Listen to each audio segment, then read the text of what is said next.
Hey guys, what is up? So today I'm going to be giving you all a greenhouse tour for February 2026. So on this tour we actually have snow outside. First time in the new greenhouse. Not the first time we have snow in the new greenhouse, but just another tour with snow. I think my last tour with snow was like also in February or January. Let's check out here real quick. Yeah, it's starting to come down out there. All right, let's close this, not let any of the heat out. So in this tour, I'm going to try and limit about what I say. So I'm not going to go over every single individual cutting over there or every individual, not like I do, but like I don't go over every individual plant that I have, but mainly just like some good show pieces and a good update on what some things are doing. So yeah. First, we start off with the obvious two. This is going to be the Ventrata and the Ventricosa. The Ventrata is actually doing good and giving me plenty of good pictures. But the thing is with these two, I feel like their pots are just too big and I don't want them in these bigger pots because I'm thinking about replacing this shelf over here with just some white folding tables, help save space and give me a lot more space in a flatter area. Because some of these plants, they don't get as much light as I'd like them to. Like stuff down here, this stuff gets shaded more. And if I want anything to climb up, I'll put it over here on this shelf. I have these grates up and everything can start to climb over and wrap around. I was thinking about making my own benches out of wood as like a summer project, but I feel like if I do move, which hopefully I'm not, if I do move, I won't have to move those benches as well as the greenhouse, and it just felt like too big of a hassle. So yeah, with these two, I just want to downsize their pots because I feel like they're taking up too much room, and I don't want to put them back there again because I feel like it gets a little bit too cold for those. I feel like I'm just wasting space from them being over here. I might move them back over there just to see how they'll do for the time being. Let's come up here to the Sanguinea. Nothing really going on. It's looking like junk. Dropped its pictures. Sundew and Ping Tray. So Primifloras are flowering. And I had a thought in one of my other videos that like since they're dormant right now, they don't have like a hard dormancy, they're just kind of smaller than they usually would be. I'm just gonna leave the flowers on. They're gonna do fine. Pinlaoyana marginata, took a little leaf cutting. This Ping I need to make a tag for. Other sundews and stuff. I'm hoping the middle of these isn't like rotting. But these plants have completely dried out before and they were fine, so Capensis is doing good. I'm also letting this Capensis alba flower because I really want some good Capensis alba seeds. I'm hoping those traits will stay true with the alba variety, but maybe it'll just be different. Maybe there's going to be one that's better. I don't know. We'll see. Over here we have the main three. My first Nepenthes are actually doing really good, especially during this time. Good thing to look at while I can. Guy is actually getting pretty big. The Ventricosa over fertilized a little bit. It's all right. Cuttings and stuff. I separated up the Bill Bailey pot, which is these four right here, and then this cutting that had two nodes on it. Waiting on these guys to root, some more stuff, blah, blah. And now here's the trays or section that everybody really wants to see or that I'm really excited for. So, yeah, give me just 1 second. Sorry, whenever it gets cold and I get tired. Anyway, so let's start over here with the Truncata. Here's the Truncata. The leaves, I feel like I'm over watering it, so I'm going to try and let it dry a little bit more. It's giving me a new leaf right here, but hopefully it'll do good. I feel like it'll perk up during the summer. Ventricosa Denver, cross Truncata C Clone A, I believe. Picture back here. There's a tendril coming up back here. Yep, doing good. My RE24, which is, I'm going to try and do this by myself. Loyia Veitchii bachiana, Veitchii maxavicii, I cross with Loyia Veitchii bachiana Burbigiae. See if I got that right. Yeah, got it right. I cut off its other picture, but this picture is starting to fade. I don't know what's going on with this leaf. Hope it's not burnt. But it did get down to over in that sensor right there. Got down to 45 degrees, which I'm hoping it'll be fine. I'll have to bring in the heater tonight because it's going to be really cold. And in a couple days, it's going to be like 4 degrees. So we'll see. Rafflesia Hamada, opening its new leaf. Spectabilis truncata. Look at this picture right here. This plant has huge potential. It's two of my favorite species mixed together. RE154, Rocco Exotica Bachiana Vici, Max Bastenophylloloi, Max Bastenophylloloi,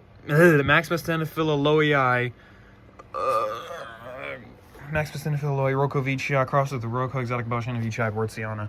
Okay, we'll get the names out eventually. I'm training. Anyway, it's actually doing really good. New leaf right here. It's starting to make a new one. So I really, really like this one. Like, this one has huge potential. I'm hoping it gets like good teeth and stripes on it. My RE188, it's Loya Vici Bachiana, Vici Maxa Vici cross with Loya Vici Bachiana, Vici Maxa Vici Platykyla.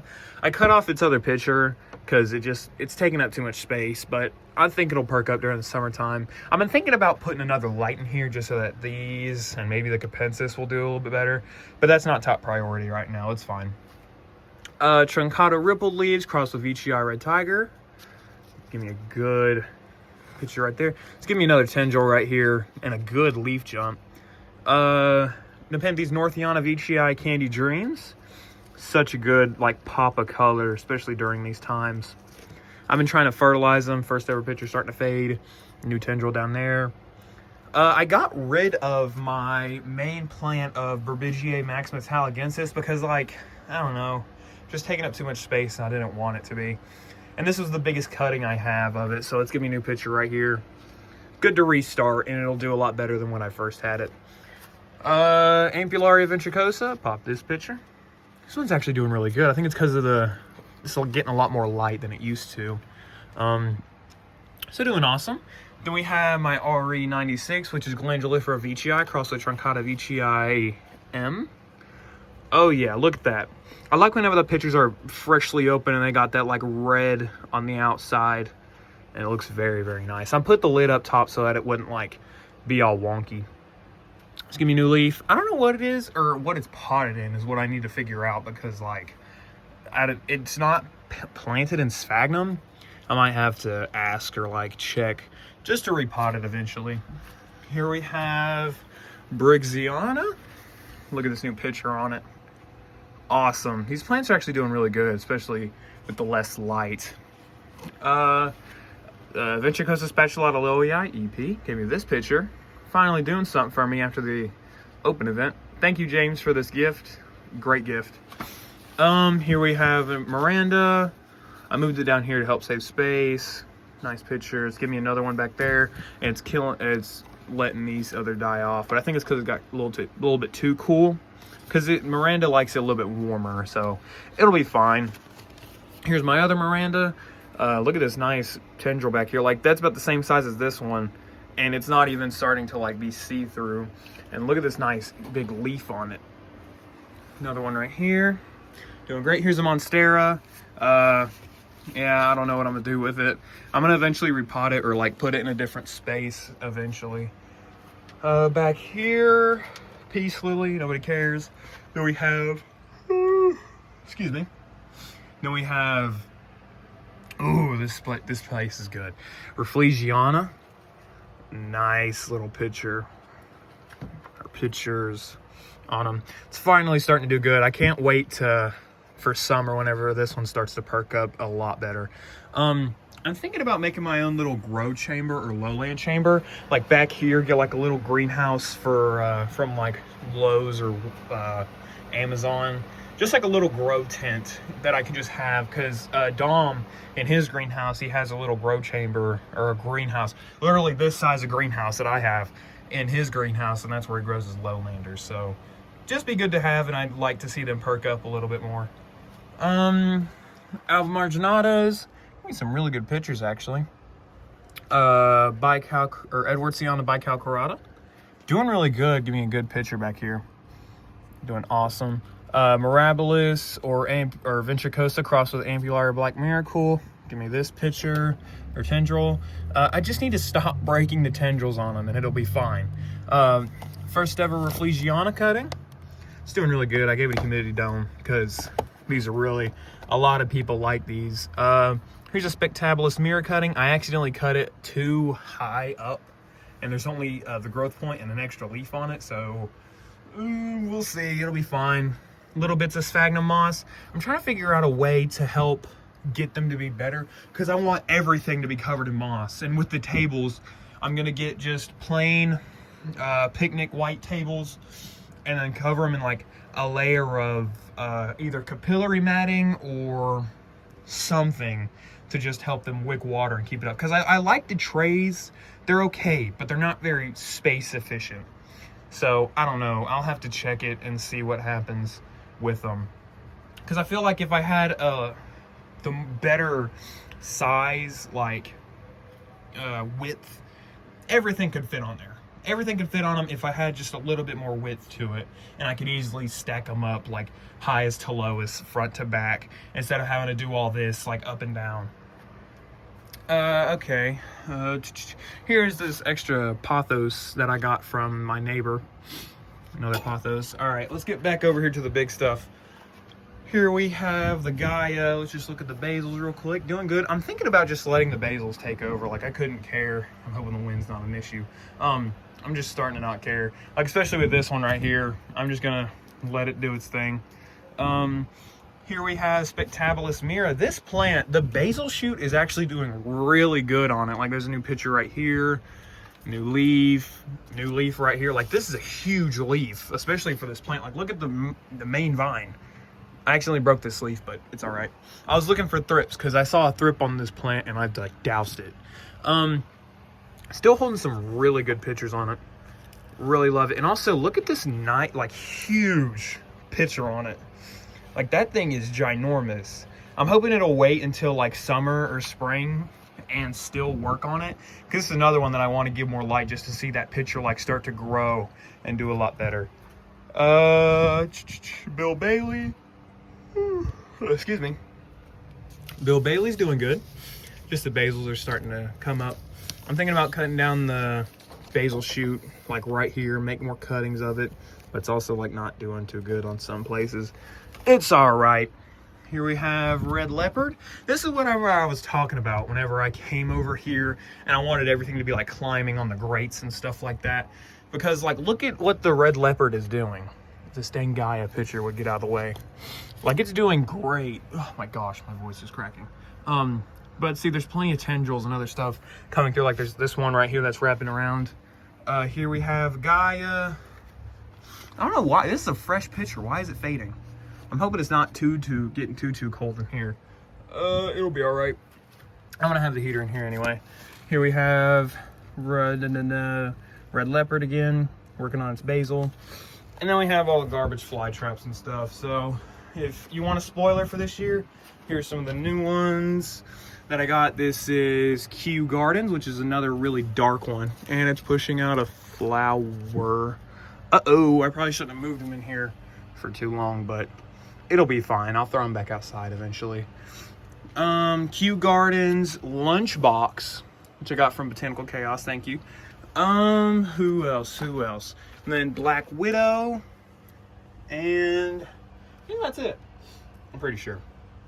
So, yeah, we have a lot planned for this year, especially, oh yeah, we'll get back to that. Especially for the outdoor stuff. And over here, we have good old Sundew Terrarium. So, these are just my spatulata, because spatulata holds a good place in my heart. I like how they're coloring up with the temperatures. And also there's some Pang Primiflora. I think that's a Cape Sundew in there, like on this side. There's more spatulata out and about. So, yeah, that's about it. If you all want me to do a bigger video on like going into detail of what I do, especially during the winter time, I think I just did a video on that. I might do an in-detail video during the spring and summer. So, yeah, that's about it. I'll see you guys later. Okay, so I'm recording this in post. So as I was looking at the Saracenian fly traps. You can see this one looks a little bit bare, but you'll see the new growth on it, as well as my Kew Gardens one has a flower, which I probably mentioned in the video. The only thing is this one has aphids. And so these plants, since I did not move them outside to stay dormant, these ones are gonna have to live in the greenhouse until spring hits and I can put them outside. So it sucks because I was really hyped for these two, but I looked over everything and nothing else seemed awake yet. So hopefully tonight, whenever it gets cold, they'll know that it's still time to stay dormant and won't come up. So yeah, just a little PSA, check on your temperate plants, especially if they're in your tropical areas, just to check and make sure they're still dormant. So yeah. Alrighty, so this is what I did. I put that in a tray for right now, just to let it soak up some water because it was dry. I put some of this in the one that had aphids. Then I covered it with sphagnum moss. It's not covering any rhizomes or growth points. Then I moved some other stuff that I think would need more light, like cuttings and this flowering capensis. So this should be fine for the time being. So